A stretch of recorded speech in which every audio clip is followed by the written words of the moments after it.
New tonight, a bipartisan bill aims to reclassify National Weather Service meteorologists as critical public safety employees, boosting hiring to fill hundreds of vacancies.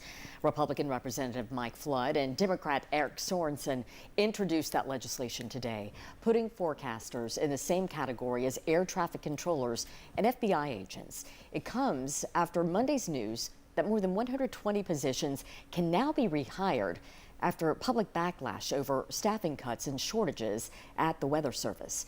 NBC meteorologist Chase Kane spoke with the lawmakers who say keeping Americans safe in severe weather is something everyone should support.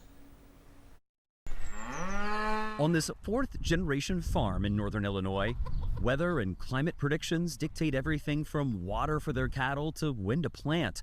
And for this mother of four, when to take cover.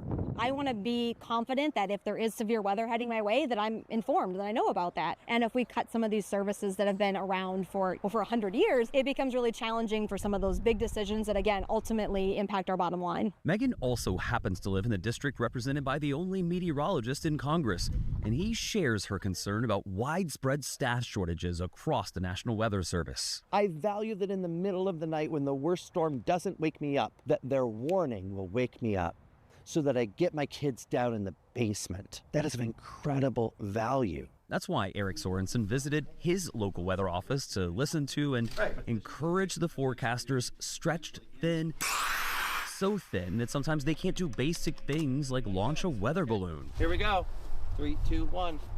And fewer balloon launches also grabbed attention 300 miles to the west and across the political divide. Well, I could see it in their eyes. They were burnt. They were concerned. Mike Flood visited his district's weather office in April, also short-staffed at the time. We have a tornado warning issued for Pottawatomie County. When 6 tornadoes hit eastern Nebraska. Right after, he called the White House and pushed for what became Monday's announcement that 126 vacant positions would be filled across the Weather Service, roughly a fourth of the total vacancies. We're fixing it. We're going to fund them. It's not going to get privatized. And I think it's an opportunity for some real change and hopefully some additional investment. Now, Flood is partnering with Sorensen on a bipartisan bill to further protect Weather Service forecasters by reclassifying them as public safety alongside FBI agents and air traffic controllers.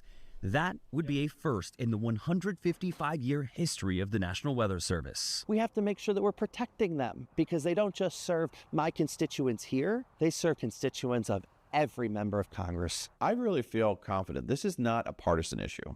This is not a red issue. This is not a blue issue. We all see the value in it, including the White House. And along with the president's support, Flood tells me that he's also working with the House Appropriations Committee to ensure that the Weather Service maintains full funding.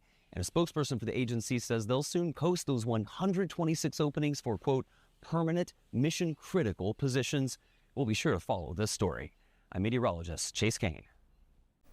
Now, the bill is introduced as the Weather Workforce Improvement Act, and it does have 6 bipartisan sponsors in the House and the verbal support of the president.